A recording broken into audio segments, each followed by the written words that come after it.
This is the Wet Lunch on the High Seas podcast with historian Stephen Ujifusa.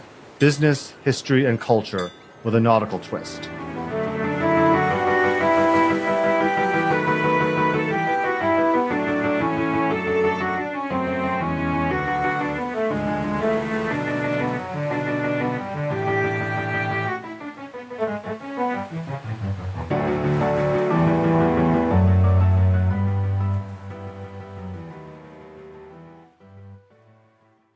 This episode of Wet Lunch on the High Seas, I'm very happy to have my friend Joe Flood. Joe Flood is a reporter, the founder and CEO of a Reporters for Hire creative agency, N2 Communications, a former college archery coach, sometimes cowboy, and the author of The Fires, How Bad Algorithms and a War on the Working Class Burned Down and Bankrupted New York, which is being reissued as a video podcast audiobook, which he says is a medium that he claims to have invented. So, Joe, it is a pleasure to have you, a fellow writer, entrepreneur on the podcast. So thank you for being on.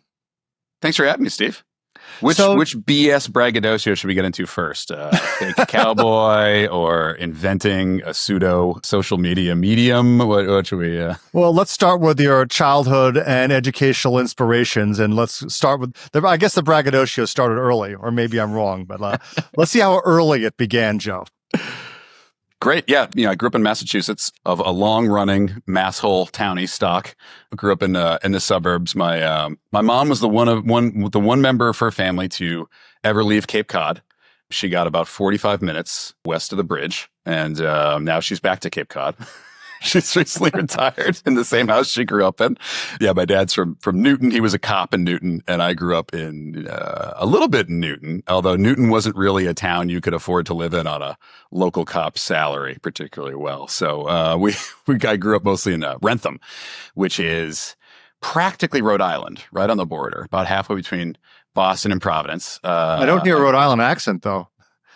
I can do the Massachusetts is much easier for me. My dad has a really thick accent. My mom, not so much, but her family has one.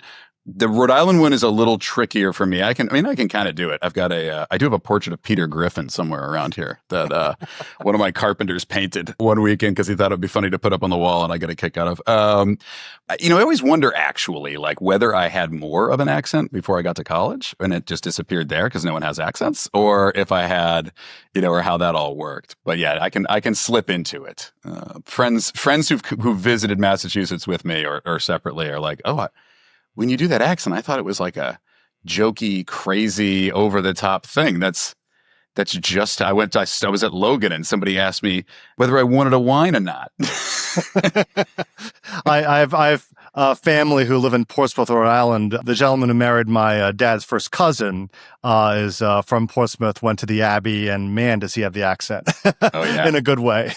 But have you wanted to be a writer from a young age, or did you sort of stumble into it in college? Like, what was sort of your inspirations, literary and otherwise, and what sort of gave you that motivation to write? It's a good, I think the first thing I sold or got published was when I was 16 or something like that. So at a pretty young age, I was doing it. I was reading all the time.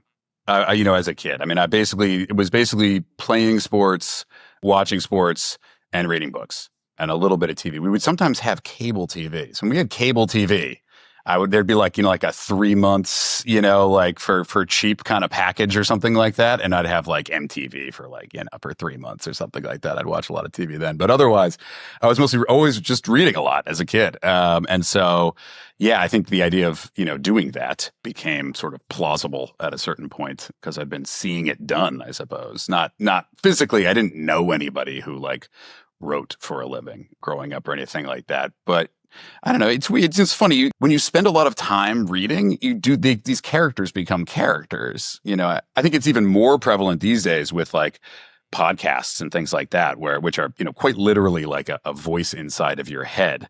when I listen to my stupid like Monday morning NFL wrap up podcast that I've been listening to for 20 years, like it's like it's as though I know these guys, like I know their ticks, I know their tendencies, I know like you see what happened at the end of that Broncos game to like cover the spread. Wow, they're gonna have some jokes about that. It's like these, and I think it's the same way with writing. Like even if it's Sir Arthur Conan Doyle and Mark Twain and Nishi, like you feel like you're conversant with them. So I think like even if you don't know anyone who does it, these are such important characters in your life that you sort of do. Started young and just got into it. From a movie about that took place in Cambridge, where Matt Damon's character talks about who he talks to. So I can't help drawing that analogy. I just made a reference. I'm doing this, as I said, a video podcast audiobook. The medium I'm claiming to have invented because I Googled it with quotes around it and couldn't find it anywhere else. Well, today's environment, go for it. Yeah, go for it. You weren't reading Notes from the Underground as a 16-year-old, though. We were just discussing it offline. I have not read it. Did you? Maybe 17. I definitely read it in high school. Uh-huh. I forget which class. That might have been Eileen Schofield's AP English class, senior year of high school. Shouts to Eileen Schofield, the Varian Brothers High School. Yeah, I definitely read it I'm pretty sure we read it in high school, and I certainly read it in I somehow took a rush. We had to take a foreign language requirement, like a class in a foreign literature, like reading another language, which I was incapable of, and somehow convinced the like English department that taking a Dostoevsky class in English should count. I think they were up against the wall because I had not taken any of these classes, and they were like, they needed to either like not graduate me or because they had screwed up administratively. They were like, yeah, we'll count this. But read a ton of Dostoevsky in that class. Love Notes. Probably my favorite. I mean, but Karamazov is beautiful and huge and sweeping and all that. But like Notes is, I mean, just straight internet troll fire 150 years ahead of time, and is kind of beautiful and insane and super thought-provoking. And I shouted Matt Damon the other day in Good Will Hunting, because I'm recording this video podcast audiobook of my book, The Fires, from 15 years ago, which they never did an audiobook. And Penguin Riverhead was kind enough to give me the audio rights back. So I've been doing that. And I was just talking about this guy, Walter Danzig, who is the guy who solved the equations on the wall. And it's where the story comes from. He was like a math genius who showed up to class late and thought they were homework assignments on the wall, and came back 2 weeks later and handed them in. And there's different stories. One, he did all of them. One, he did one, but he couldn't understand the other. And he was like, "Yeah, sorry, I don't know how well I did in this assignment." And the teacher was like, No, you didn't get these right. These are the great unsolved equations in statistics." And he's like, "No, I'm pretty sure I got them." And he had, in fact, gotten them. Invented the simplex method, which is like maybe the most used algorithm in the world. It's a resource management thing. You could use it for like logistics and like, shipping and stuff like that. He was like a supply management guy in World War II, but it's used for computers use it to allocate chip resources. So it's like used right now it's being used 1 million times to figure out how we, send the data back and forth to each other and stuff like that. But I digress. No, I'm actually, it's interesting how the same, living in Philadelphia, this is the home of ENIAC, which is one of the first, if not the first, computers developed at the University of Pennsylvania. How the same amazing technology that helped win World War II went so awry in the 1960s with Vietnam, but also touches on your first book that came out when you were very young. And one thing that really impresses about you, Joe, is that you tend to immerse yourself in your subjects, your literary subjects, where you move there and become part of the community. You move there and really get to know the people, talk to them at ground level, get to hear their experiences. And you're a Massachusetts kid, but after college, you were drawn to the Bronx, the South Bronx. Now, what drew you to the Bronx to write your first book, The Fires, about this urban catastrophe that took place from the late 60s to the mid to late 1970s, which was a nadir for New York City. You had the bankruptcy, you had redlining, the city went from being at the top of the world, a manufacturing powerhouse, a major port by the end of World War II. It made and did everything. But within the course of 20 years, the greatest city in the world, fell into the abyss. Can you talk about what drew you to this subject matter at a deep Yeah. level? Because you really immersed yourself in it. Yeah, it was in college. So went to Catholic school outside of Boston and was on was on a partial scholarship, which let me go there. My mom could afford the rest of it. And it was not a Jesuit school, but very similar, St. Francis Xavier oriented, Severian Brothers. So very service oriented. I mean, that was kind of a very much a good deeds kind of school, and up with poor people kind of place. And I'd been on all these sort of service trips in high school to sort of get the suburban white boys out somewhere and pad the college resumes and maybe be useful and maybe learn something. But I'd gone to the Catholic Worker, which is a sort of pretty hard leftist, not limousine liberals, like back to the earth. They don't even believe in, like, Dorothy Day was the founder, like didn't even really believe, like had issues with Social Security because kind of didn't believe in, like, the state. Yeah. Wasn't Martin Sheen very involved in that too? Yeah, it's a very like, yeah, Martin Sheen. Yeah, well, yeah, and he played Peter Morin in a movie about that, and his depiction was, some people had issues with his depiction, but he was a little more bumbling, I think, in the movie than in reality. But Martin Sheen, yeah, but the Peter Morin, the guy he played, and I used to go to the Peter Morin farm on upstate New York. I was actually just up there recently for a funeral. Monica Cornell, R.I.P., huge influence on my life, and her husband Tom, who was a deacon in the Catholic Church, and was like, I don't know, kind of like a intellectual. I met him in high school, and I used to go to the farm upstate, and then I go to in the city, and I'd live there in the summers. And I'd sort of live in, it's like a shelter. I'd live on like it's kind of a homeless shelter. I mean, it was like a long-term shelter. It wasn't like a overnight turnover kind of place, but sleeping on a cot there, and then like in the mornings and evenings cooking soup and serving, and then going and running around New York and doing stuff, and a fair amount of which was like sneaking into bars. I think we're a little wary of this like teenager who's like there helping, but also like going out and like getting drunk and then like staying out all night because I didn't want to show back up drunk back to the. I was just like, come in at 6 a.m, semi-sober. 20 years. Anyway, long story short, I was writing an article for Double Take magazine, which is this sort of beautifully printed, I think like Duke Documentary Center funded magazine. Robert Coles was the editor of, about the Catholic Worker. He'd written quite a bit about the Worker, and I was looking at the Lower East Side as a very changing neighborhood. This is like the early 2000s, and it's going from it's post that, nadir of the worst days when there's like a joke about, it's like Avenue A, all right, Avenue B, cautious, Avenue C, something, Avenue D, death, or it was like, these were pretty, shaky times. The Murder City poster, I think, came out in the 70s, and like this is an area that Jewish immigrants are like, they moved there and they have these horrible traumatic memories of living in these 2-room apartments, and then their great grandchildren or grandchildren moved there. Like, you want to move there? Yeah, yeah, and pay 4 million X the rent for the execs. Would you say an apartment got painted once? Side note, given what I've written about, would you say this is kind of an analogy to kind of like the socialist groups for Jewish immigrants at the same time? Like that's sort of like one of your inspirations, Marshall Berman, kind of came out of that, the Jewish Marxist tradition. Do you think there's sort of analogous immigrant experiences? Yeah, I would say so. I mean, I come from a very like Boston Irish stock, so it's and which is a very conservative immigrant group on the whole, not economically and things like that. So it's not a thing I know super well, but certainly the settlement house movement was an enormous thing on the Lower East Side. I mean, like the Christodora building, which is in Alphabet City, Avenue B on Tompkins Square Park.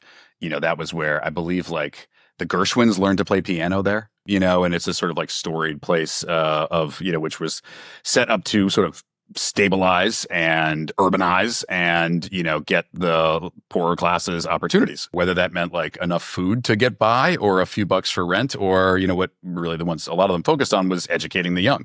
And this was that neighborhood. I mean, it was Don Corleone's neighborhood, and The Godfather. And I was doing this story through the eyes of the Catholic Worker, the Worker had been like, was founded during the Depression, during like there was a big longshoreman seaman strike in New York, and they were printing a newspaper, a leftist paper, and I think someone said basically to Dorothy Day of like, well, you talk a talk, but are you going to walk a walk? People are hungry.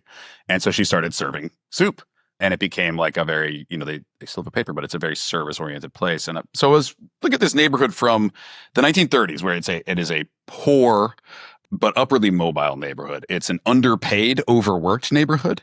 And then it changes and it becomes and very upwardly mobile, it becomes an unemployed neighborhood, an addicted neighborhood, drugs and alcohol and things like that. Not upwardly mobile, a much more social service dependent neighborhood with a lot of dysfunction. And the Catholic worker had been through all of this. It had been through those early immigrant days. It had been through the dark times, and by the 2000s, it was gentrifying the neighborhood in a lot of ways. And so I was writing about that, the neighborhood, and I was trying to understand, how does a neighborhood go from sort of poor but mobile and sort of functional and hardworking to like unemployed and dysfunctional. And someone talked about, oh, you mean when the neighborhood burned down? I think it was this guy, Jerry the Peddler, who was this like wacky C-squat activist, like, fighting riot cops to keep like the city from taking over community gardens, like these sort of wacky characters that floated around. And I was like, what do you mean burned down? He was like, dude, this is like the densest neighborhood on the planet. All these old buildings have been like profitable, certainly profitable enough, like with cramming enough people into them. Any community garden, new building, vacant lot, parking, lot, anything like that is because something burned down and went bankrupt, burned down, went abandoned in like the 60s, 70s. I was like, oh, that's weird. And then I went and ran census numbers, went to the library on Second Ave, and then found out I had to go to Midtown and, there's a Schomburg Research Library, I think, and pull up these census tract information. And census tracts, there's like hundreds of them in each borough in New York. They're 5 square blocks, 10 square, like small areas. And sure enough, these like huge chunks of Alphabet City, where the avenues go from numbers to letters, way over east, you're like a 60% population decrease in these places. And similar with housing units, like the units just disappear. They're no longer there. And I was like, this is weird. This is like, what, and it was like a mystery. And then, you come to find out the Bronx, and Howard Cosell never said it. The Bronx is burning. But it was happening, and where it was even much worse than the Lower East Side, East Village, and just got super fascinated. In college, I came across a book by Deborah and Roderick Wallace, who are sort of epidemiologists, which is about these studies by the Rand Corporation that were used to close these firehouses starting in the 1960s.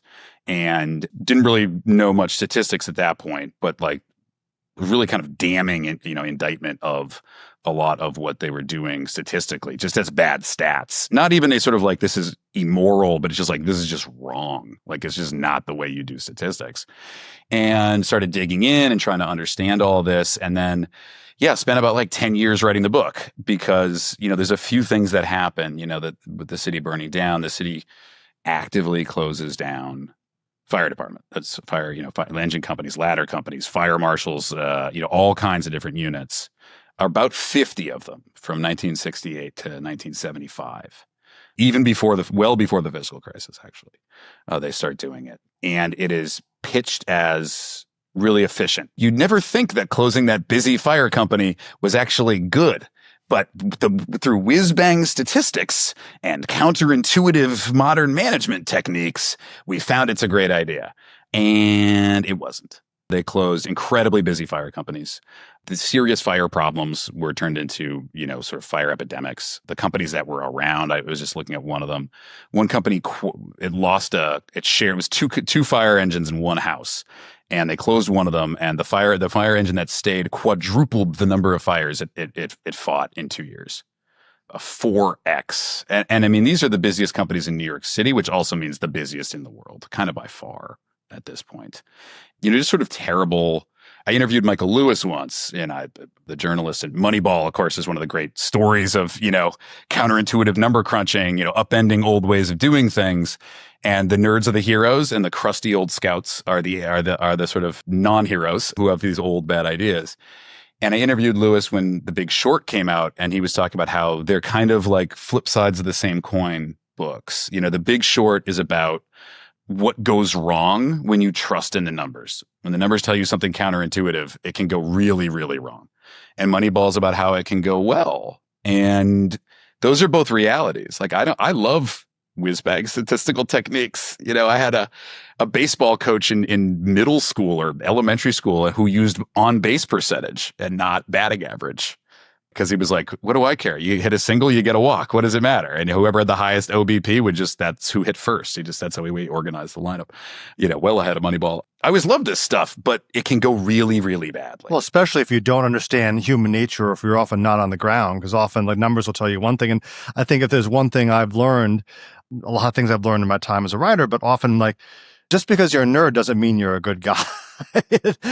Nerdiness and intelligence does not mean virtue or thoughtfulness or sort of wisdom. And I think that's sort of the divide here. And I think from what my knowledge of the Bronx is as a native New Yorker, although I've lived most of my life in Philadelphia or adult life, is that from the 1920s to the 1950s, the Bronx, like the South Bronx, Grand Concourse, was an aspirational neighborhood. It was where you moved after you made enough money in the Lower East Side or whatnot to move to upper middle class apartment buildings. East Tremont, which Robert Caro talks about in our favorite New York documentary, says, this was a self-contained neighborhood. Another thing that happened to the Bronx, among many, was that you had a big interstate driven through it, which ripped through East Tremont, which was a middle class neighborhood. This was and as I think you talk about the Lower East Side. No, Stephen, it was a horrible slum. There was they commissioned a study, and it said it was a terrible slum, and the study was definitely not biased or totally bogus. That it was wretched, and that running a highway right through the middle of it would make it awesome. And it certainly did not. It ripped it to pieces. And one of the characters you talk about is, how can you not talk about this guy if you're not writing about mid-century New York, is Robert Moses. What was his role in this look at the Bronx? I mean, he had such a scorn for so much of like these areas. And he said, well, the numbers say that we need more highways. The numbers say this, now get out of your house. How does he play in here? Moses is a huge figure.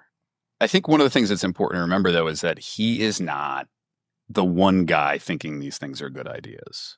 I have a line in the book about, that he ruled not by decree, but with cash-greased consensus. The cash helped. Everybody got paid. The building trades, the politicians getting tips on where the highways are going to go, and this Fred and that Trump and the got other. paid. Yeah, there's just exactly. There's all these people that get paid, but there's a real mentality that these are good ideas. This is all over America. My grandfather grew up in Scully Square, like the West End in Boston, which is now Government Center. Scully Square was a mixed Irish-Black neighborhood. It was the red light district. This is kind of a tough neighborhood and all that, but it was like a functional, upwardly mobile, like sort of place where people are moving along. It was an integrated neighborhood. Boston was actually a much more integrated place. Of course, we know about the busing, problems and things like that in like the 60s, 70s.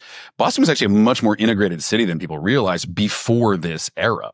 They went through and de-integrated all of these neighborhoods by tearing them down and putting up Government Center. I mean, a Boston Globe reporter literally went out, knocked over trash cans in the West End, and then took pictures of it. Like, look at this terrible slum. It's so dirty. And then they went and they bulldozed it and kicked everybody out and built a wretched Government Center with nothing going on, lived in only by homeless people at night. Promenades go from no place to nowhere, as Jane Jacobs said. That's right. Yeah, exactly. The empty promenades. I mean, so there's a real sense around the entire country that the government needs to be that there's a good instinct. I mean, a lot of this I think comes from Jacob Riis and sort of like showing the plight of a lot of the, immigrant poor, and not always immigrant poor, just poor in general, and showing, the rest of the fancier parts of America, how the other half lives. There's a quote from like Lionel Trilling that I have in the book about how there's a problem when we first make people the objects of our concern. Then it becomes pity, then it becomes sort of dictates, and then it becomes coercion. And I think you see this cycle play out in America. People, the upper classes think we've got to do something for these poor people. And pretty soon they're kicking people out of their homes and saying, no, it'll be good. The numbers say so. I mean, Jacob Riis, this gets forgotten. Jacob Riis kicked thousands and thousands of people out of their homes. The tenement laws he helped put through were very good. Airflow, water, stuff like this is extremely important. But his earlier forays into public policy involved shutting down thousands and thousands of rental apartments because, under this belief that the slum itself was the problem. There's this, sort of heuristic confusion, which is like kind of a mathy term. Like a heuristic is a stand-in, that you use to like sort of, it's hard to understand the whole of a thing. So you use a statistical stand-in to get, a sense of it. How good's a baseball player? I don't know. Let's use their on-base percentage as a heuristic, for how good they are. And he starts to confuse the people and the situations for the land itself. And there's this thought that the issue is the slum is the building. If we wipe out the slum building, everything will be fixed. We can build housing projects. We can build, markets. The problem is you take thousands of people who are poor and living in really difficult conditions because they are poor, because they cannot yet afford better. And then you're turning them into essentially refugees. You take their homes away and give them nothing. Mm-hmm. And say like, this will definitely help. I'm no Marxist, but Marx is a really interesting writer. He writes about Paris, Engels, Engels writes about, the method they call Haussmann. When Paris gets rebuilt under, a dictator, Napoleon III, and Haussmann rebuilds Paris quite beautifully. Whenever there's a top-down rebuilding of a city like that, it's usually ugly. Haussmann, well, did a good job, except for those zinc roofs, which are now apparently not good for climate change because they get really hot. Is that right? Well, but it's interesting, though, how like in the 1930s, however, you have another mindset coming in, and this shapes so much of New York development, cities across the country, is the international style comes in thanks to Le Corbusier, who's a Swiss-French architect, and his ideas are promulgated by people like Philip Johnson and also Robert Moses, where this idea of, we tear down the slums. I mean, Le Corbusier, there's a famous video of him showing like, let's tear down Haussmann's Paris and create these towers, what he called the Radiant City. And the international style, speaking to one architectural historian, he said, the international style was basically a European style import that was taken up by the Northeastern elite at places like Harvard Design School, which imported Walter Gropius, who fled the Nazis. And there was a ceremonial destruction of the neoclassical orders at design schools like Harvard and Penn and MIT, where we're starting anew. And this architectural historian said that the international style, which shaped so much of later post-war housing development, was essentially an upper-class Eastern elite import that was put onto American cities, and very mixed, to say the least, success, focused on the car and on towers and efficiency, machines for living, versus neighborhoods. Yeah, and it's a fundamental misunderstanding of how humans operate. It has become, and increasingly clear what social ties and intra-community, like sort of networks and jobs and overlaps and things like that really mean to people in places, and they just had it wrong. And to me, I think one of the big things too is it's the coercion piece of it. Like if the cities were deciding, if we're talking about like independent developers are acquiring lots and deciding we want to build promenades to nowhere with no promenades. We want to build these giant skyscrapers and we want to do X, Y, Z. We want to get rid of things. If all the factory owners in New York were suddenly saying like, never mind, I want to tear down my factory. I want to build a high rise for lawyers. If that's happening, that's happening. The market has excesses, but I tend to default to the market, particularly when it's a bottom-up market of like individuals making decisions on their own, independent of one another. What you see in this era is this is not the market doing this. This is the government showing up and acquiring land, which means eminent domain, which means taking it from people, no matter what they say. And Moses was the master of this. You just take their land. A really fundamental invasion of really what I think of as like pretty core American rights, which are around like property rights, contract law, things like that. And they are going in, and then not only are they taking this land away from people and tearing it down, they're buying it at very little if you're a nobody from you, and a lot if you're like the Kennedy family, which got like 10x the normal land prices for their land for what became Lincoln Center. If you're connected and you're a developer and they're taking your land, you're excited because you're going to get a sweetheart deal on it. Then they're going and they're taking this land and they are giving it away to other developers at a fraction of what was paid. They are issuing municipal bond issuances saying like, hey, you don't have to borrow the money. We'll do it. The city and state will do it. This sort of weird interstate agency will do it, which is adding to the public debt, which becomes a huge issue in New York City in the 1970s. And then they're giving away real estate tax abatements.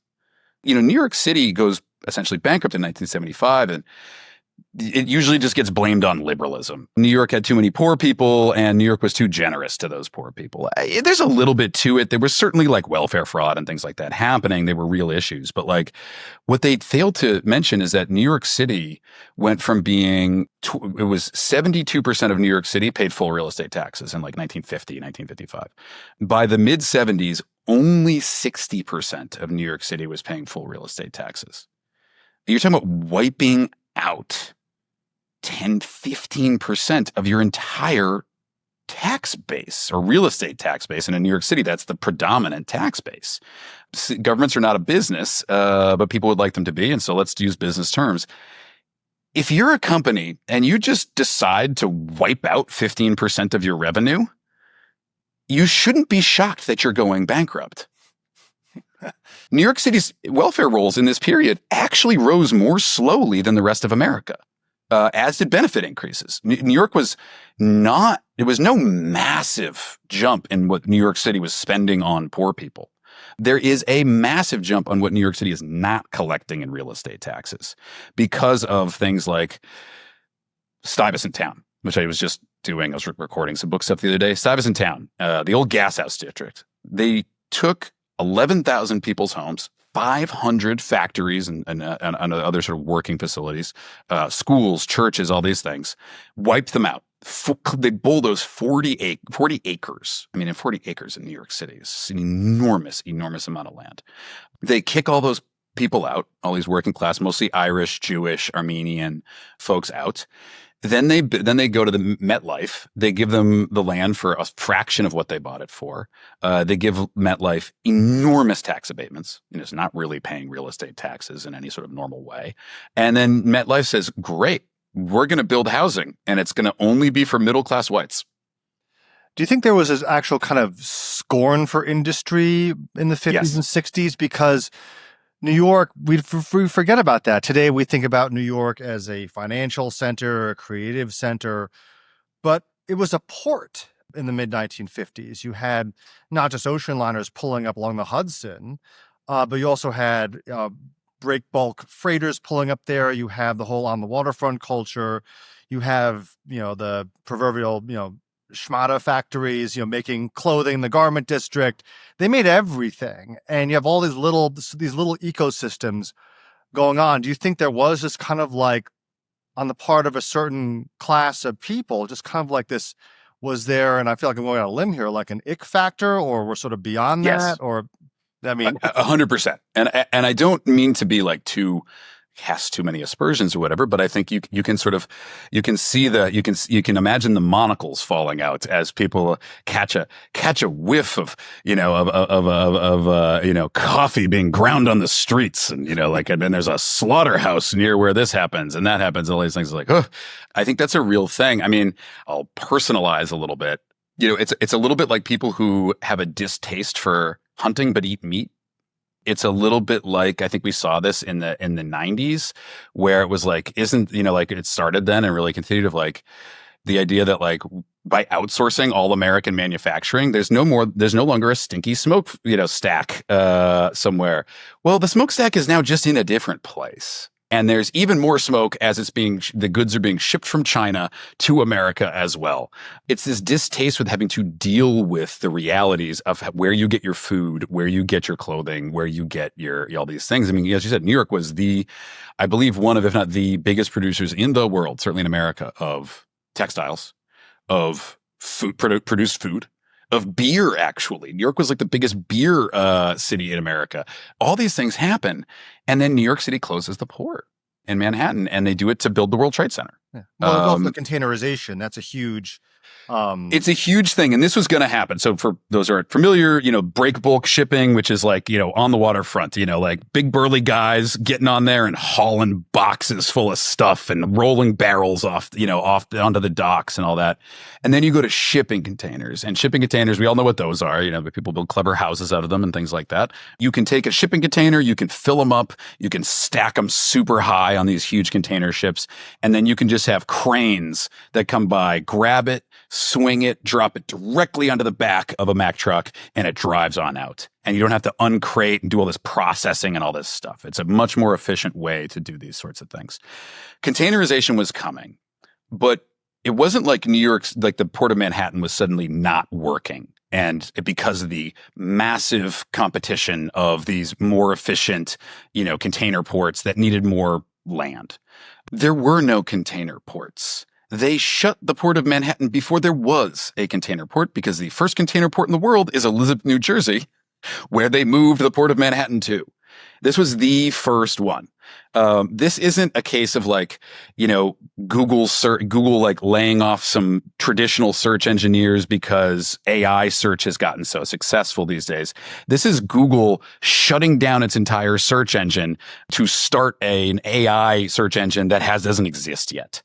This is them they're shutting these things down before the competition even exists. And you have enormous, New York City, after they shut the port, about 1,000 industrial firms a year close in New York City. Mm-hmm. New York loses 600,000 industrial jobs in about a 10-year stretch. That is more than Detroit ever had. Mm-hmm. The deindustrialization we've talked about is having had terrible effects on America and the Rust Belt and these places over the last 30 years. Nationwide, America lost 6 million industrial jobs. New York City lost 10% of that in New York City, in this tiny little area. And unemployment goes through the roof. 80% youth unemployment in the Bronx. A 35% cut in average incomes in New York City.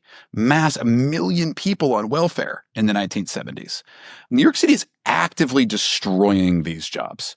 They are closing the port that all these businesses are relying on. They are zoning factories out of existence.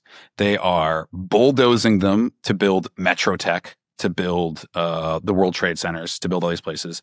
They are then taking these places off the real estate tax roll, so they no longer pay real estate taxes. But people are still making money off it. They're just not the city. People are making money off it, and they're making money off the government because the market is not supporting these things at all. The World Trade Center, and this has nothing to do with the terrorist attacks or like the incredible heroism of the people that responded. The World Trade Center was a terrible business move always. The city lost, by the time the city goes bankrupt, it had lost about $700 million in tax revenues from it. It didn't pay taxes. Mm-hmm. There were 30,000 jobs cleared from it.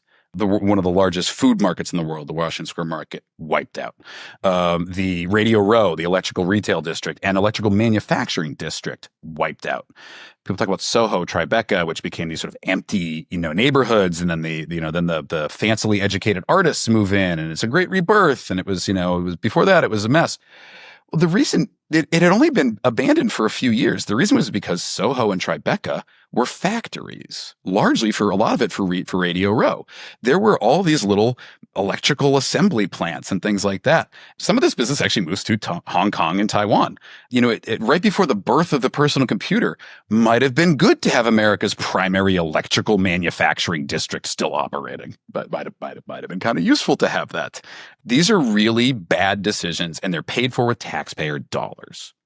And how this affected the Bronx in particular, you had redlining, which was something that was actually started up in the New Deal, where we tend to see the New Deal these days in a positive light. But one thing the New Deal did do was that, we'll take these scientific looks at neighborhood, quote unquote, and if there's Black people moving in this area, you can't get a mortgage, you can't get homeowners insurance.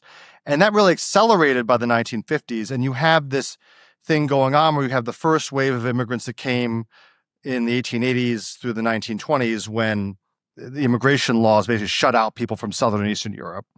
They're starting to move out to, they moved from the Lower East Side and Little Italy to the South Bronx, Grand Concourse. So by the 50s, they're moving out to Long Island or North Jersey. But you have these other waves of coming up. You have Hispanics coming up from Puerto Rico. You have the Great Migration from the American South. Can you talk about how these migrations affected the Bronx and the deindustrialization and ultimately the burning of a lot of the Bronx in the 1970s? What was going on here when you inject immigration and race into this and redlining?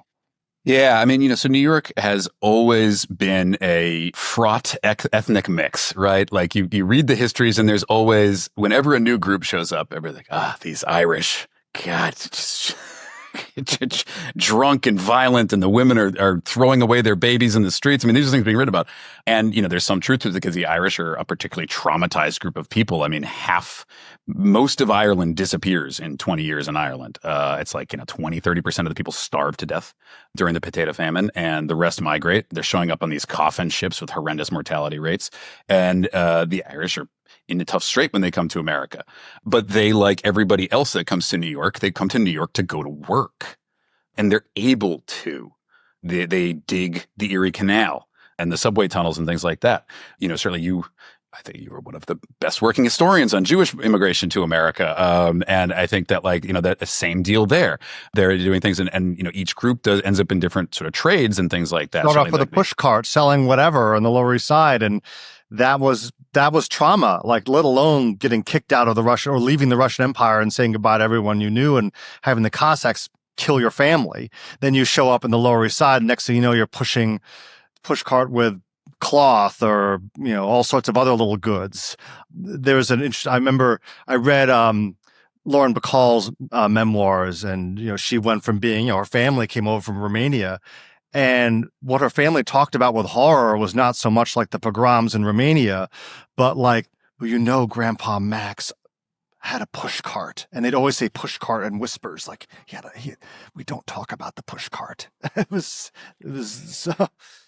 Yeah, and I think that but that is a touch of that distaste. I mean, these are tough lives and tough jobs. But I think that when you move up the ladder, there's a tendency to either romanticize the simple days of poverty, or to vilify them, and sort of like, dear God, can you imagine we had to do physical labor at one point, and I think there's a real distaste for that really crops up. I think that the sense, in America was that like to continue working with your body was somehow dehumanizing or horrifying, like that. And like if you weren't an educated person working with, pencils and pens and eventually computers, that you were some kind of lesser than person. And I come from a blue collar family. I did good on tests and stuff. And I was like, great, I'm gonna go to college. My dad was a high school dropout and stuff. I was, he was joined the Marines in the 60s, and he was like, and then he became a cop. Had someone take a high school equivalency test for him because he can't really read very well, and did this, struggle. He said, like, you're good at books, go to school. You can make more money than I did, And I was like, all right, cool, that makes sense. But I spent a lot of my life doing labor jobs, and I remember like in college, I used to clean bathrooms in the dorms because it was the best pay on campus by a long shot. And it was funny how horrified people would be when I would show up to clean their bathroom. And they would just like, their jaw would drop. And it was like it was a very interesting thing, that like to have like an immigrant who didn't speak English come and clean their bathroom would be fine because they don't really treat that person as a person. That's that's not really, they're not one of us. I think that's what a lot of what was going on in the South Bronx. Was they don't count, whatever, they don't matter. So yeah, this is the tides of history are going to wash them away anyway. Like pretty soon there'll be no more manual labor at all. Like this is all going, it's just sort of like, it's all this stuff that's treated as a sort of inevitable sweep of history. We sort of got this in the internet era. Like, well, you couldn't possibly regulate anything on the internet. Like, why not? Well, I think here's the sort of paradox with sort of, like a lot of the people behind all this is, on one hand, if you're trying to build a neighborhood, it's like, oh, we can't possibly let people develop their own things. We have to, or build their own communities, because we have to manage the crud out of everything. Leave it to them. Then when it comes to the people of the internet, we can't possibly regulate that. But when it comes to other people's stuff, like we have to regulate the living heck out of everything because, we just can't give up control. We can't, God forbid, we let people do their own things in their neighborhoods.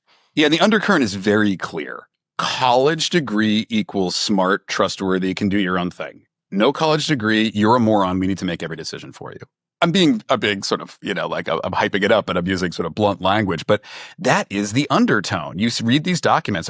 My friend is deep in a Robert Moses project. Eileen Markey, shouts to Eileen, another fellow writer, historian, is deep in some Moses archives and sending me these pictures of them. And all these letters from Moses, but also from the City Planning Commission and the mayor's office and all the good governance groups and, progressive reform groups. Talk about like, there's a need. The city needs more housing is never the statement. The city needs to build more housing. The city itself needs to do this is always the statement. We can't possibly let, a bunch of grubby contractors. We can't let the immigrant entrepreneurs who dominate the real estate industry in New York. I mean, there are people who have become plutocrats off of New York real estate, but they are mostly people who started out as sort of immigrant entrepreneurs who got the cash together to buy a building and rent it out and then buy another building, and they build these empires. And it's often seen as that's a very déclassé kind of, business, to be in that sort of grubby, they administer you're a property landlord, property manager. Oh, you have to paint things and you carry keys on your hips. You know what I mean? This couldn't possibly be. You're not a management consultant or a lawyer. Like this is, this is a grubby little thing. And there's a real disdain for these people that is palpable you can just read it. You can, in the literature, the government has to do this. You can't possibly trust the market. You can't possibly trust individual business owners and factory owners to do these things themselves. There's a line from Nietzsche, right, about like, careful lest you stare into the abyss too long and it stare back at you, And I think that there's an element of that with the Soviet Union. America's fighting so hard against the Soviet Union in this era that it starts to sort of envy and emulate some of its techniques, which is that you have a bunch of engineers somewhere who make all the decisions, and that's just that. You just deal with it and be like, well, they know what's best. Yeah, and this sort of ties into another passion of yours, the World of the Great Plains and the Lakota people who you spent a lot of time with. You made the jump from city to the Great Plains. We can talk about it a bit later, but my family on my dad's side is from Wyoming, and being Japanese American, they experienced tremendous racism and setbacks there. I mean, a lot of, they did work with their hands. I mean, my father grew up on a farm with an outhouse. They didn't have indoor plumbing until 1957. And his grandfather was a engineer on the Atchison, Topeka, and Santa Fe. He was a machinist who refined wheels of these giant steam locomotives. And that's something that I grew up with, was kind of like this. Yes, you can read books, but you always have to have respect for people who make things or do things. They might know more than you, in spite of all your schooling. And I think I'm very grateful for my father for that. And I think, and also the trauma of Japanese American internment, which my father did not directly experience because they did not live on the West Coast, but there was always that fear. But well, you told me this story. There were internment camps near where your family lived, but they were only putting, you said people on the Pacific coast were going into them. Which was 90% of most of the Japanese American population. It was basically a land grab, actually kind of similar in that the Japanese Americans on the West Coast, in places like California and Washington State, especially in California, they had taken kind of third-rate farmland and turned into very productive truck farming. And of course you have racism, but there's also this feeling of like, how did these people who we just can't stand, how come they gain so much prosperity of this land no one wanted? So come Pearl Harbor was like, this is the moment. We can now take it. And yeah, and the Ken Burns documentary on the war has some called The War, and we're doing some great stuff on this. And there's these portraits of these families that had this land taken. And in some cases, you do have like neighbors who ran it well and actually, and the land went back to people. And a lot of people, it's just a straight up land grab. Oh, it was you had 36 hours to sell everything you had and show up and report to the racetrack and be taken uh, by a steam-driven train to some godforsaken place near my dad's hometown of Worland, Wyoming, or in the places in Utah that were like the least desirable land in the country when it came to growing anything. But my family was spared that fate because we did not live on the West Coast. There was some talk in the town, apparently, well, how come these people, the Uchifusa families, how come we don't take their farm away? But I think that actually does tie in with what happened in the Bronx, a lot of New York City, and on the West Coast of kind of a land grab. And often when they say it's not about the money, it's totally about the money. And I think there was a huge reluctance on the part of the liberal establishment backing FDR to defy FDR and a lot of the people around him, because he was the hope and savior of so many of the country's, so much of the country's working class. I mean, the Roosevelt coalition was born and bred in New York City and kind of ran New York City through the LaGuardia term all the way to the 50s. But during the war, there was this no one wanted to defy FDR. I mean, ultimately, I believe without him, we would not have won the war. I think he was a great wartime president, but this was a tremendous stain. And even his own attorney general, Francis Biddle, when he did finally sign off on it, he said, we're going to regret this. We really are. But I think that what I see going on here in the Bronx, did anyone who you write about, and you write about how the best of intentions or the closing of these fire stations, the destruction of thousands of apartments, did anyone in later life say, oh my God, we made a huge mistake? Well, it's an interesting. I mean, yes, certainly there are people, but one of the things that's really interesting is how little many people showed, because they didn't understand themselves what they were doing. And I think that's one of the things that when you're dealing with these like deeply complicated statistical sort of approaches to these things, is that like you don't necessarily understand how it trickles down through the system. Because in the old days, you take like real estate, for example, right? There was obviously tons of racism in real estate always. That's just how these things go. But it was inconsistent. Any one landowner could do what they wanted. Any one city official or mortgage banker or whoever could sort of do what they wanted. And any one person could maybe bribe somebody to look the other way. We don't normally give Italians mortgages, but, somebody greased my pocket. And these things, these things are inconsistent along these lines. And that changes when you have policies that are sort of algorithmically determined. There's no arguing it. There's no getting around it. These things just go down the line. So it's and that, red line is a good example where suddenly you can no longer get a mortgage if you're black. Or in some cases, you could get an incredibly expensive mortgage if you were black, but white people can't get one in the same neighborhood because this has been deemed a black neighborhood by the red line maps. It's like, in many cases, we're talking like, very integrated neighborhoods. It's like 20% Italian, 20% Jewish, 20% black. It's like, nope, it's black neighborhood. That's the end of the story. This mixed neighborhood does not compute. It just does not compute. It's too complex. It does not compute. Does not compute because certainly the hoity-toity people who are like running the banks can't imagine living in a mixed neighborhood. That doesn't. Then there's this amazing bit in Jane Jacobs where she's talking about the North End in Boston, where she's visiting Boston. She's certainly spent time there, and she's in the North End, and she loves it. It's very much a Jane Jacobs neighborhood, right? It's dense and these old weaving alleys. There's so much life and restaurants and coffee shops. Everything's out in the street. And she goes and gets in touch with an urban planner friend of hers in Boston, and she's like, "Oh, I'm in the North End." And he goes like, "Oh, love it. Every time I go to the North End. It's just a terrible slum though. We're going to have to tear it down." It's just like, "What?" And he's like, "Oh yeah." And he cites a bunch of statistics, the density, the age of the buildings, it has to be torn down. It's a slum. She's like, "Really? What about are the disease rates high? Are the unemployment rates high? Are all that?" She says, "Oh no, actually it's shockingly low levels of tuberculosis and all these different things." She's like, "Well, then what's the problem?"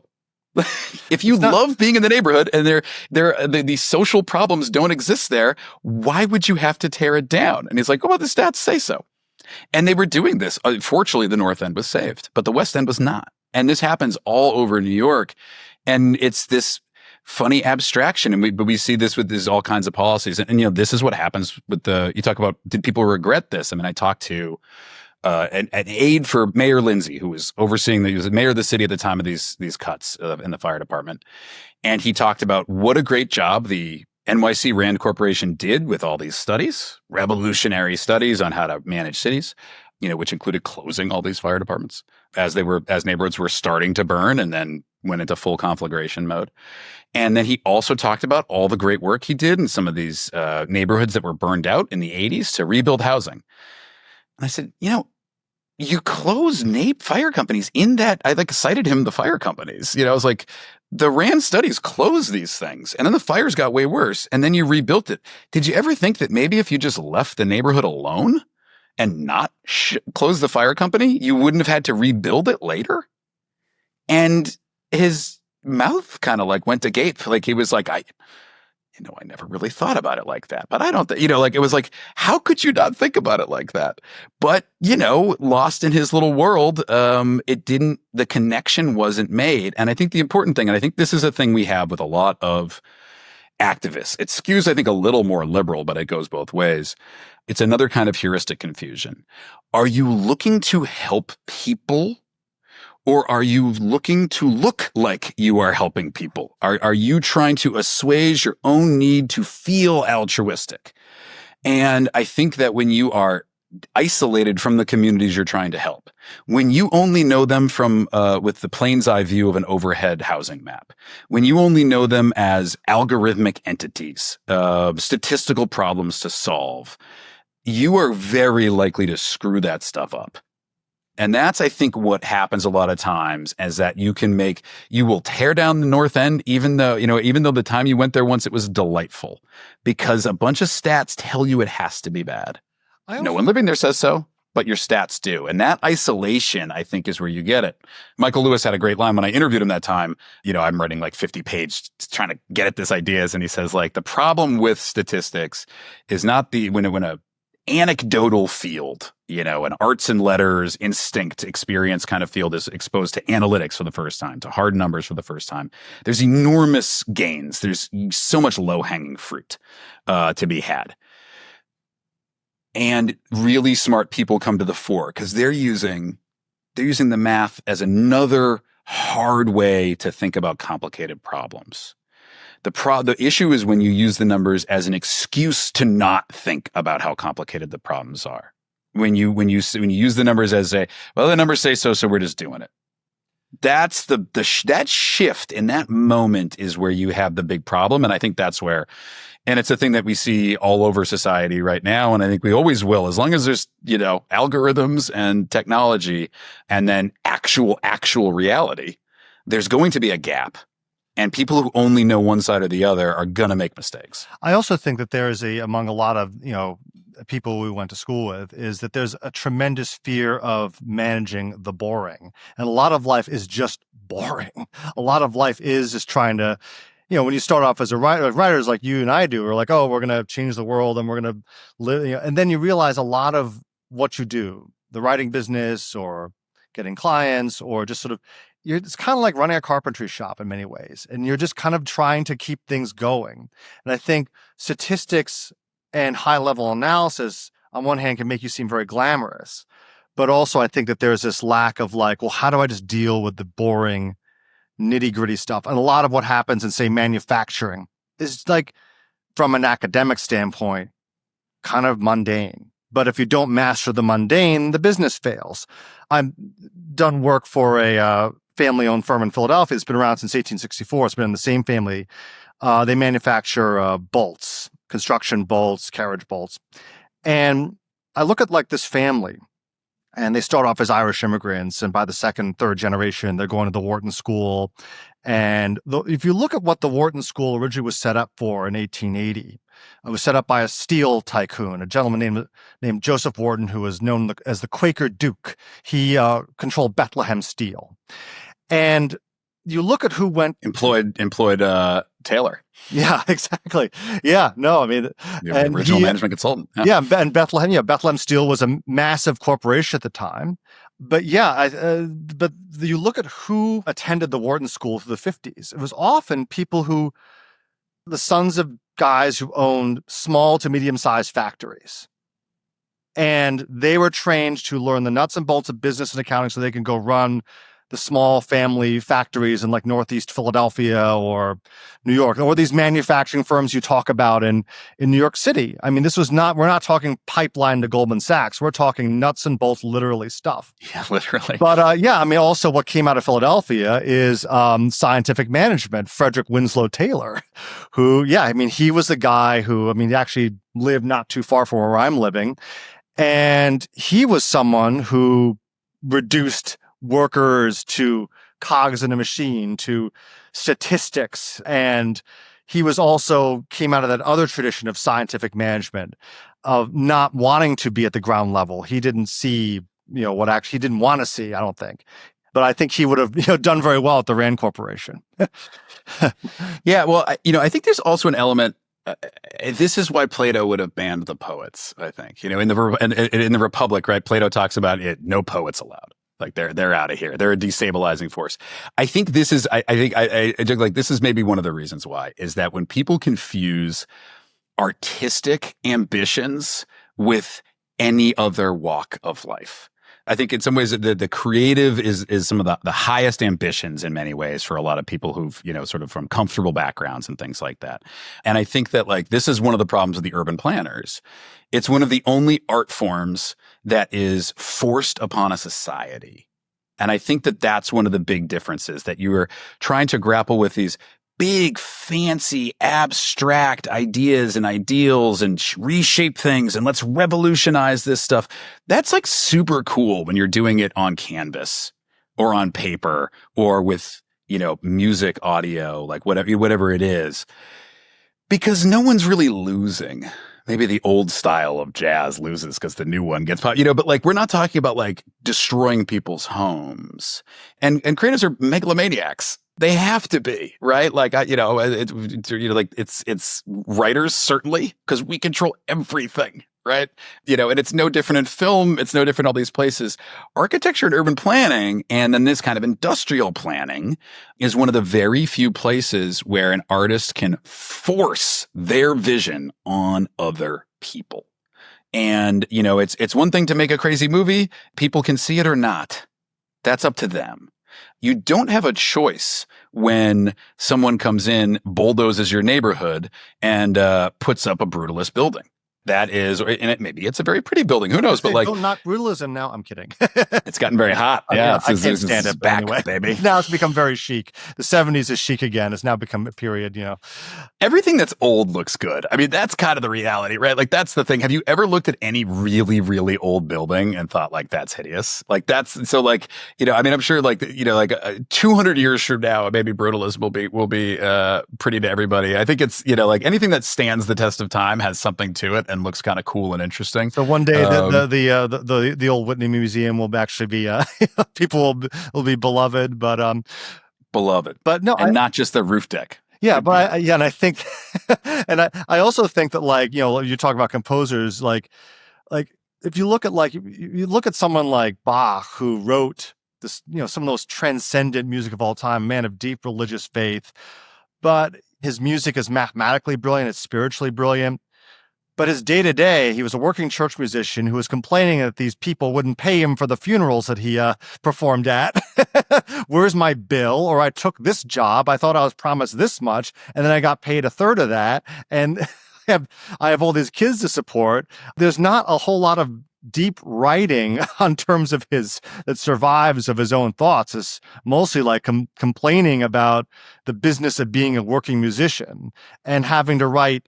I mean, he had to write these like kowtowy cantatas to these minor noblemen to get paid a few $100 or something. It was just like, some things don't change. And I think that like, how do you balance the art and the commerce? Yes, you can write transcendent stuff, but sometimes you just have to write the stuff that pays the bills. And I think that when you're in that sort of field, when you reach that higher, like, I don't need to worry about that, or let someone else handle that.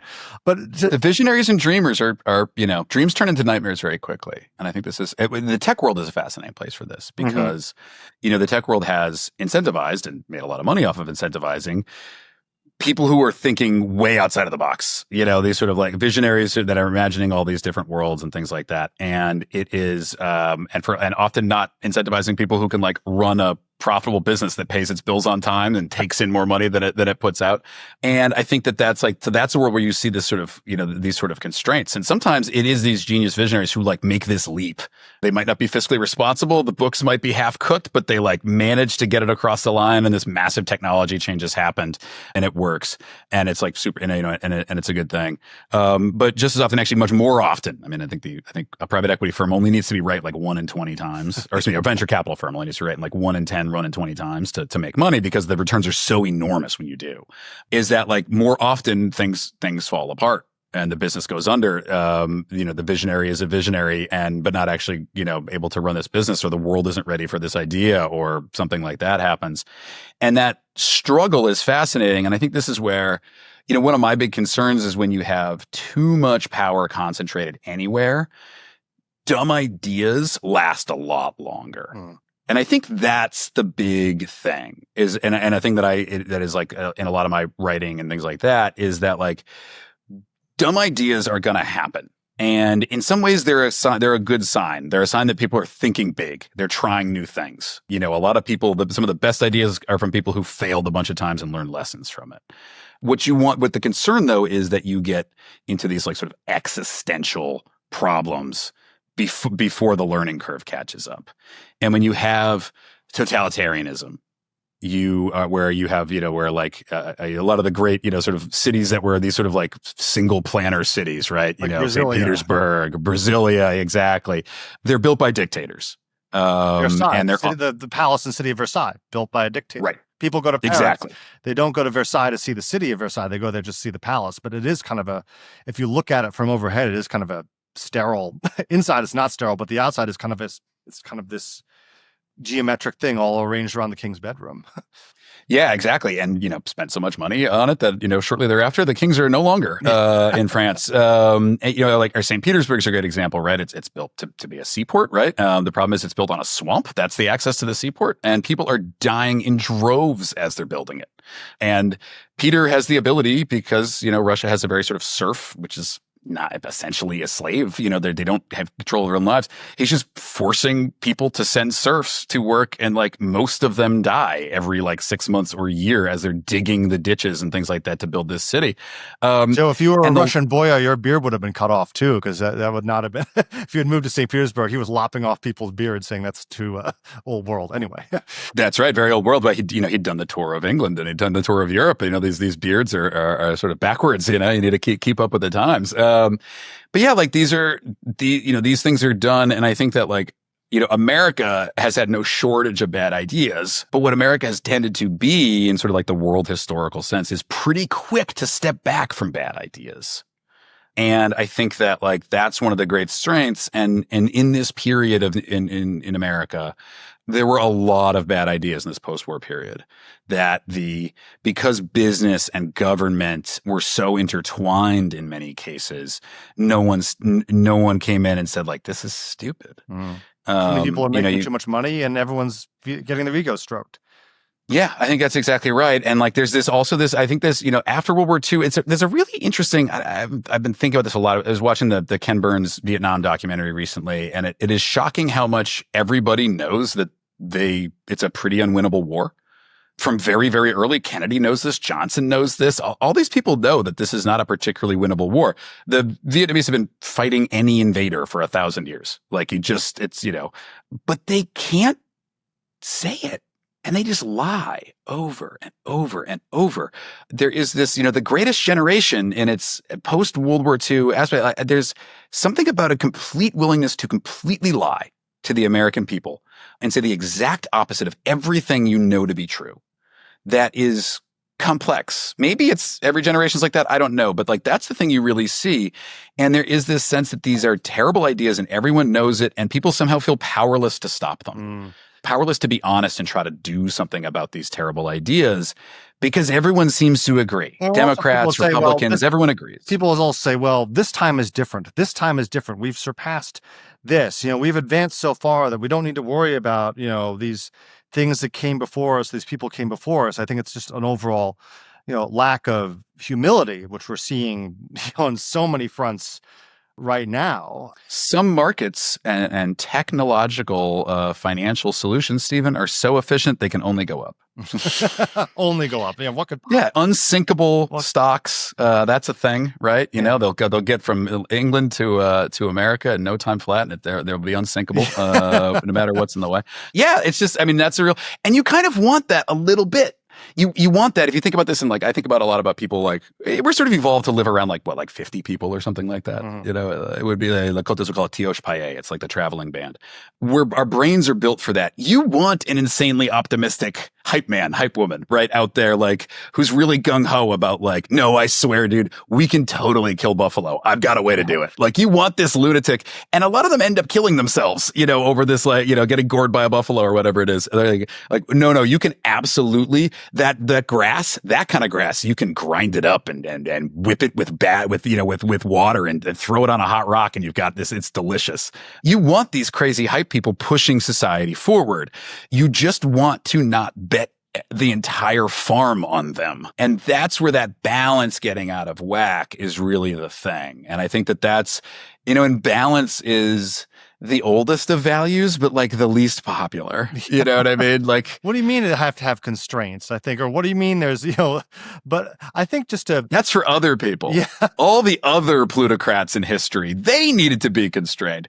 But me, I'm smarter. Yeah. And so therefore, yeah. Well, classic story. One thing I would like to talk about is at the same time as you're preparing for the new version of your book, there's another book about the South Bronx, Born in Flames by Benj Ansfield. Yeah. And I'd sort of like to know what your thoughts on this historian's take is.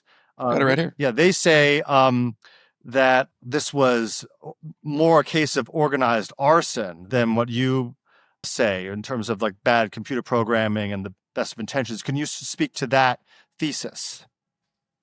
Yeah, it's not a new thesis. This was the prevailing wisdom at the time, was that it was arson that was burning down the Bronx. And there were two sides of this arson argument.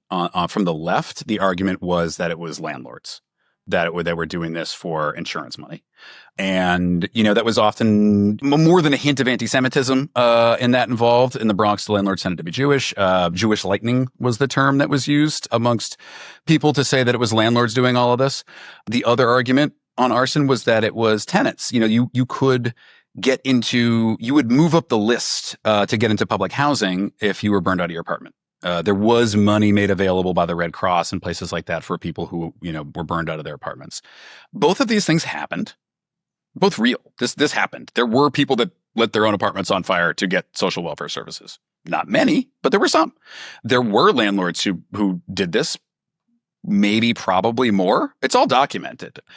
And I write about it pretty extensively in my book. You can't fix it up, you fix it down, as was said. Right, exactly. It's very real. The problem is it's late. The fires have already been happening for a decade by the point that this starts to happen.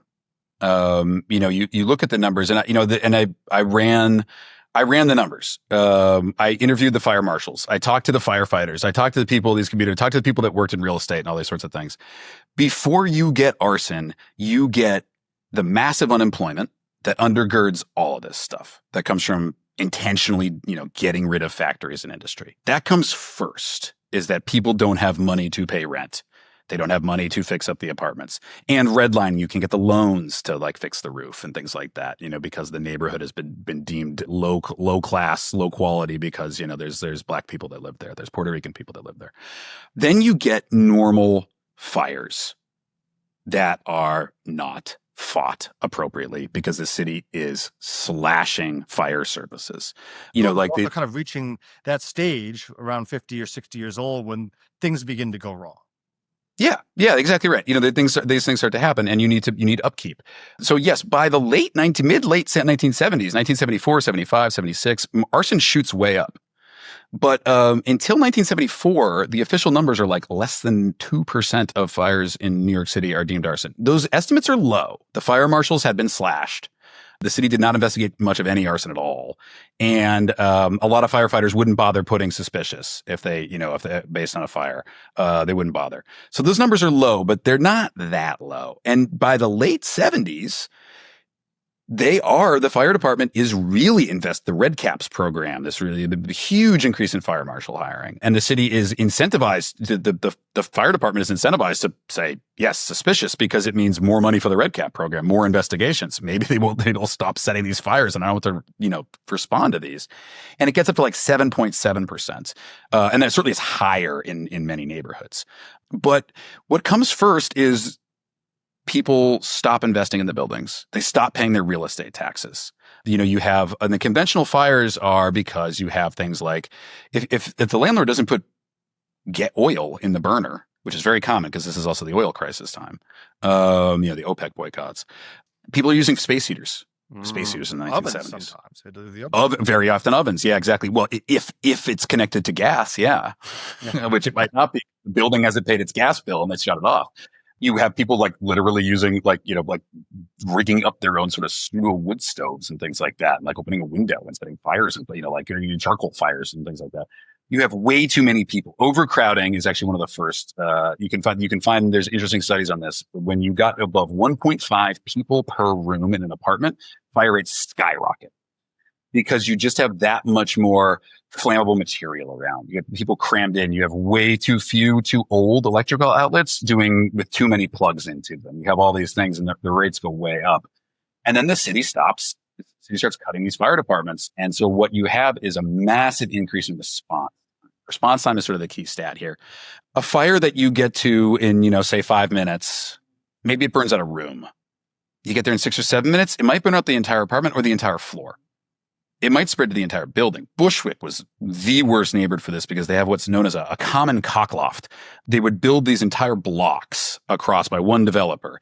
And that top attic was actually connected. You didn't have a firewall or party wall. It would just shoot no firewall. Wow. Exactly. They might have put up some plywood or something like that. But so you're talking about a minute can be the difference between a room or a second, third floor of a building catching fire or an entire block burning out.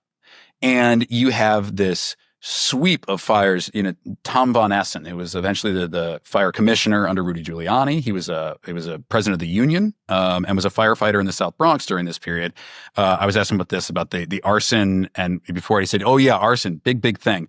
But honestly, that was almost better. That was happening in abandoned buildings, 74, 75, 76. The later 70s. We'd show up. And you put some water on it. You did what you could. If it collapsed, it collapsed. They're abandoned buildings. Maybe they're being traded back and forth by insurance companies and stuff like that. But no one was dying. We weren't dying because we weren't rushing in. Before that, they were normal fires and people were dying and we were rushing in and getting ourselves killed. And 10 firemen a year dying in New York City for years. Never mind that's like dying on the job. Never mind the heart attacks 10 years later and, the lung blood disease and stuff like that. There is just this is far. So the book is cool in a lot of ways. I think there's a lot of really interesting stuff. These landlord arson rackets are very real. I mean, it's like a wild time. And it is another case study in good intentions. Really well, they're trying, insurance redlining is the main thing. You couldn't get fire insurance in these neighborhoods. And they have a good intentioned policy to give it out. And then scurrilous elements take advantage of it. And they do a bad job of the planning of it. And the landlord arson is real. But, 10 years before this stuff happens, 1964, one of the officers in Engine Company 82 in the South Bronx walks in December. I think they're having like the Christmas dinner in the firehouse, something like that. And he walks in and says, "Guys, we just did our 4,000th run of the year." And everybody's shocked. 4,000. It's like more than 10 a day. Everyone's stunned at how big a number this is in 1964. By 1968, that number has more than doubled. It's over 9,000 by then. Fires of which, this has never happened. There are great conflagrations, the great London fire, Chicago, San Francisco. This is not one big fire. This is day after day after day after day. This is, neighborhoods where all the kids, where the schools smell like smoke because so many kids got burnt out the night before. This is just like, and it is not one great thing. It's bit by bit. And it is a complicated story. It's not a politically convenient story. It isn't, you can't just demonize landlords as the bad guys. You can't just demonize poor people, usually not white, as the bad guys in this thing. It's a complicated story about what happens. And so it's like not politically convenient for one side or another. And these numbers, so I told you, like it goes from like 4,000 to like 9,000 in 1968. And that's exactly when the city starts closing fire companies. Well, I think that's the thing that you really, I think why this new version of your book is so timely is that like, we're just moving away from complexity. People want straightforward narratives, and people glom onto those narratives. And I think that's something that unfortunately you've talked about before, about even very, very smart people, quote unquote. They still want these narratives. Like, this is how it is, and I don't want to deal with complexity because that is just inconvenient to, these sets I hold dear. I think it's a problem where it's exacerbated by social media. And absolutely. And I think that like this, but it's true everywhere too. Like I think a lot of places, academia, I think ended up censoring itself really significantly in part because of tenure. Ironically enough, right? Tenure is set up as like sort of anti-McCarthy Red Scares, right? Well, it's not about careerism? No, I'm kidding. Yeah. It's not. Well, I think there's no greater censor than careerism. Mm-hmm. I think that's the thing. I was middle of writing my book and I came across an academic who had come across some of the same studies I had of the Wallace's that did this studies of the Rand thing. And he said, I was in the middle of my book at the time and he said, I just thought about writing that book. And I forget what the terms were, but it was a complicated post this, pre that, structuralist, Marxist something, some academic school theory thought and how it was this and that and the other. And I said, I came in thinking too that it was like they were burning down the Bronx on purpose as like a real estate grab or something like that. But then I went and interviewed everybody. And the guys who made the cuts, these are not like racists. They really thought they were good liberals by doing this. They thought they were right. They thought the science was correct and that what they did was useful. These are people that like, it's about screwing up a lot more than screwing over people. There's a lot of bad elements, don't get me wrong, but and he says like, oh, well, I was like, so yeah, it's just not true, like that angle. And he's like, well, that's not what matters. Oh. It fits the bill of that structuralist argument. Yeah. I was like, well, yeah, but it fitting the bill of an argument that like works in a school of thought that you have is not true. Well, I mean, Mark, and he was like, no, but that's not how academia works. Like I work in a theory. I will get tenure because the person backs me for tenure and they're of this school. Your job is to promote your school of thought and the details are not as important. And he was being unusually, he was tipsy at the time and maybe exaggerating a little bit, being unusually sort of candid about this. But I think that was, he wasn't that interested in the realities on the ground. What was interesting was a compelling framing and argument to make, which was sort of artistic, but was also because like the people who backed him as a PhD candidate were of this school. And the worst thing you could ever do in academia is bite the hand that feeds you. Oh, of course. And I think, Marxism, you have to understand, you have to know Marx to understand what has shaped so much of modern history.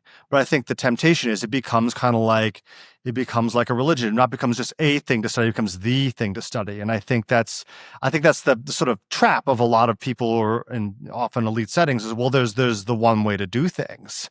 And right. There's the one way to do things. It's been, well, how could you, you could be cast out. I think there's a lot of analogies between, it's like, look at like what caused, in many ways, the Reformation. How could you question? And I think you have these forces. It's sort of like, well, if you question that, or what if you come up with another school of thought, or God forbid, what if you translate the Bible into German or English, from Latin? There's not one direct source, and the people in the Luther went straight to the Greek, man. Didn't even go with Latin. Exactly, right. Exactly. And the Reformation is a fascinating period in this of, and I think similar to right now. I think the Reformation, I think Gutenberg invents the sort of movable typeface, metal stamp. Like he does that, like it's like what, maybe 50 years before the Reformation. Yep. This is Martin Luther's in the early 1500s, and then Henry VIII is mid 1500s. So it all sort of I think it's like 1517 is the 95 Theses. Yes. 1516 or something like that. I'm trying to remember Martin Luther came from the inside, which made him. He was a Catholic. I don't remember if he's a priest or a monk. I think he might have been a monk. He's a monk. But I think that's the thing. Often when these revolutions come from the inside versus some guy on the outside. Well, in Europe at the time, in Western Europe, there's only one thing. There's the Catholic Church. But we are going through something like that right now, where orthodoxies are being challenged and it's just extremely uncomfortable. And I think the people who will thrive, ironically enough, are the people who do understand the complexity, can hear these multiple arguments versus the dogma. I just need dogma, but the other people that survive when there's a communications technology change, whether that's the printing press, that precedes the Reformation, the sort of internet, social media we've got right now. World War II, people always forget that's a war fought by kind of failures who were really good at radio.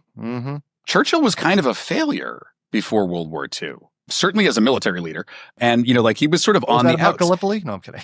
Yeah, well, yeah, exactly. FDR was sort of seen as like the least consequential of the people that worked for Al Smith. Certainly, Mussolini, same thing. These are radio charismats who are, a case of Hitler, sort of a failed artist. Watch out for the failed artists. Plato was onto something maybe. But you have these people who are masters of a dominant new communications technology where there are no gatekeepers. And this is the thing about Luther. Luther, even before the Reformation, he is printing up. So if you were a student, he was a teacher at, I think it's Wittenberg University, right? You were studying the Bible. The Bible was filled with commentaries. The Bible you would read as a student, it's in Latin, but it's also but you would be filled with comments from, a long line of scholars and monks and these people, making comments about this and comments about that. And it sort of represents the beyond the text itself thoughts of the, 1500 years of the Roman Catholic and Apostolic Church, right? Luther goes to the university printer and he says, give me a version with none of the commentaries. It's the beginning of sola scriptura, the word itself. This is a big, big thing that you're dealing with the word itself, and and then he says, of course, he translates. He's not just nailing the theses to the wall of the church, which may or may not have happened. That's maybe apocryphal story, but he certainly printed it and sent it out, and that's the big difference. You had John Wycliffe in England. You had Savonarola. You had these people who were challenging church orthodoxy. The church would mostly burn them and move on. Jan Hus, was probably the most recent before Luther. But Luther prints this stuff and sends it everywhere. And it is obviously very compelling material and thoughts theologically. Luther's a pretty brilliant thinker, but it's also really convenient to a lot of people. There are people who, and certainly with John Wycliffe and, sort of John of Gaunt was big with the sort of. It was very convenient to Henry VIII because he was looking for a reason to divorce Catherine of Aragon. It was very convenient for a lot of these German princes who were like, why should I pay all this money to the Pope? Why? And there had been I a want to rule long my own little line. principality with a hyphen in the middle of it. So That's exactly right. And there had been a long line. Henry VIII was not the first to do this. Many English kings had been interested in this before. And the argument had been made pretty explicitly that, hey, that means we get the church lands. It was always seen as a very fiscal deal. Sacking of the abbeys. It's all about the money. It's sacking of the monasteries in England. Now, very few people want to admit that it's about the, John of Gaunt probably would have, right? That's a cynical power player if ever there was one. But most people don't want to admit it's about the money because we're never the bad guy we're never the greedy guy in our own story. Or, there's the line, who is it, Upton Sinclair about, a man gets very good at not understanding what his paycheck requires him to not understand, Well, that's the thing. It's everyone, that's sort of the sort of contradiction of universities. There's all this talk about ideological purity, but what pays the professors' salaries? Stocks and bonds and Google and Apple and God knows what else. We're all donations from shady international actors in many cases here. And I think that's the thing. How do you make your peace in a flawed world versus you can't just let the flaws rule the world, but at the same time, it's are we all unblemished here by this? And I think that that's sort of the thing we're dealing with right now. I think, unfortunately, between AI and political instability and social media, we are kind of entering another reformation, and it's going to be, and an industrial revolutions. There are a bunch of things that are sort of converging on us, which when before the narrative seems so simple and secure, so people are holding on to, and I think that's creating a lot of the polarization is on the far left, people are holding on to Marxism, this is how the world works, and this is something that will always hold true. On the far right, it's evangelical Christianity and, traditional, we need to go back to the 50s and hold on to that. And it's going to be, I don't have a crystal ball, but I think that just from what we were talking about, we are going through like this sort of period of great change and dislocation. All the narratives are up for grabs. Yep. And I think that I don't think we would have a reformation in the sense of in a pure like theological sense, because I think, I think we're seeing a little bit of it. There's this, David Foster Wallace has this, his commencement speech at Kenyon College about how like, pick what you're going to worship because you're going to worship something. It's just too deeply embedded in the human brain to not do it. You're going to end up, whether it's youth or money or yourself or your, whatever it is, you're going to worship something. And I think that this idea that like, there was this funny, remember the whole like Dawkins, like, well, let's get rid of religion. It's the source of all the bad stuff. You know what I mean? Like this, like sort of completely ahistorical sense of how like the world works. They're like, if we get rid of religion, everything will be fine. And it's like, no, you could be a non-religious murderer just as easily as a religiously inspired one, because you're going to worship something. Yeah. And maybe you're going to worship, like it. And that I think is the thing that sort of complication is a thing that we forget. And if you don't have good things to worship that are supportive, and are sort of tempering and are, give you a sense of humility and service and owing it to other people, we're going to see that. And I think that's this sort of moment we're in where people are, Don Draper line about like, that's somebody says like, you perpetrate the great lie or something like that, to Don Draper in Mad Men. And he says, people are so desperate to be told what to do that the most of them will listen to anybody. Yeah. And I think in a moment when technology is completely changing things, economics is completely changing things, when all these massive societal shifts are happening, a lot of people are really desperate to be told that they are okay. And that, like to be given something that's comforting. And they'll often choose that. They'll listen to that, even if it comes along with a lot of other stuff that they should know better than to listen to. And I think that a message that's comforting to people, which is often a message that is scapegoating and blaming somebody else for it, is particularly potent whenever you have this communications technology change, when suddenly anybody can just, send wirelesses across the pond, and people can put up radio signals and say whatever. Now and we all know what's going anything on in people's brains, and we think, what is going on? When you walk down the street, you're like, what is going on in their brains? And now you're like, oh boy, oh boy, this is what's actually going on. I think that. Yeah, I mean, you wonder about like the equal time doctrine, right, which went away in the 80s, but it used to be after World War II, the government owns all of the communications network. They own all the bandwidth, right? The TV signals, the radio signals. The government has to lease those out to radio and television stations. And being very aware of what happened to Europe leading up to World War II, with a lot of lunatics saying a lot of lunatic stuff. And it wasn't just, Germany, we focus on the Nazis, rightly so. The communists, it seems like the communists maybe did burn down the Reichstag. Like there was a lot of crazy coming from every direction. And the US government says, you've got to come through us to get to get those signals, and you need equal time. You need to have a balance between the perspectives. And that went away in the 80s. And it was, a lot of people were really excited about it. So like, it's no longer the corporate world that holds us back and homogenizes everything and centralizes everything. Shall bloom, and instead we get what we have now. There's, there were some Michelangelos, but what you get are also a lot of Pied Pipers, That is true. Joe, before we close, I just want to, just a few lines about like, another thing that you've been working on away from the big cities is you spent also a lot of time at the Pine Ridge Reservation. And can you talk a little bit about your work with the native population, how that sort of feeds into your creative work? Living in a rural area is a very different thing from living. I grew up in the suburbs. I spent a lot of time living in New York City. Yeah, after college, I went and taught in Pine Ridge. Extremely rural. It is about as foreign as you can get, where people all still, mostly speak English and smoke Marlboros and do all that sort of stuff. It is, especially for a city kid, suburban kid.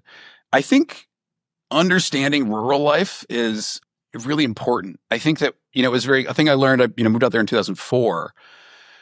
And it was funny how much I started finding myself getting like sort of microaggression would be the sort of collegiate leftist term, but like how much American media kind of shit on the middle of the country. You know, this idea of flyover country, you know, like you sort of there's just casual jokes about like, you know, laughing off rural areas and things like that. I was like, oh, funny. I didn't realize we were constantly making fun of the middle of America.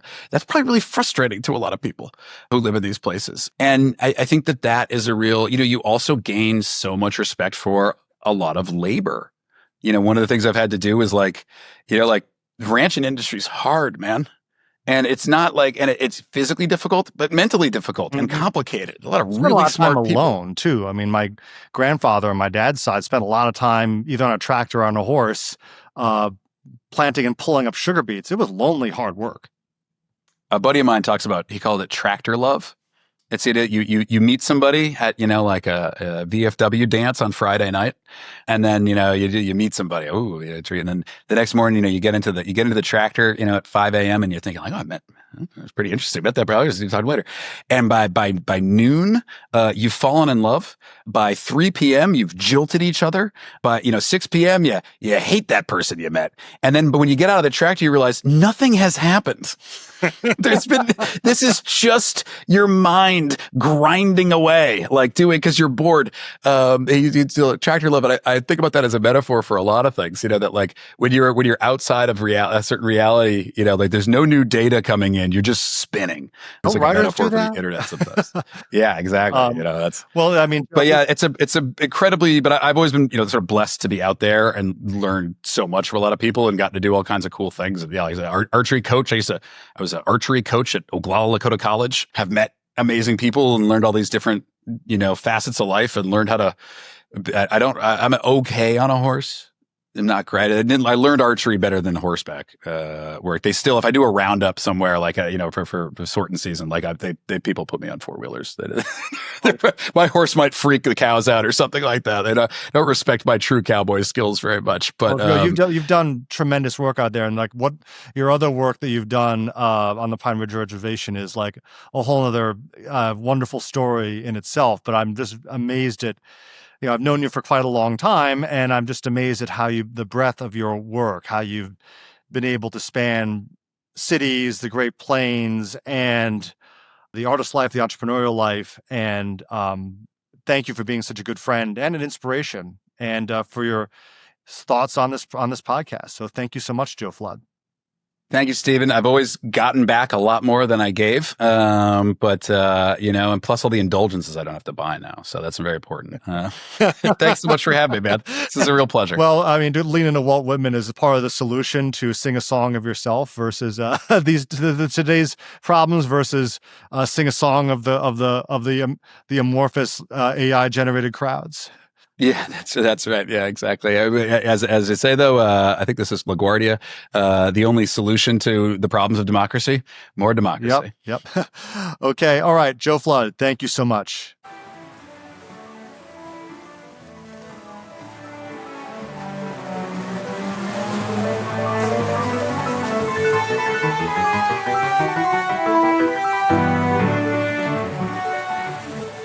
This is the Wet Lunch on the High Seas podcast with historian Stephen Ujifusa.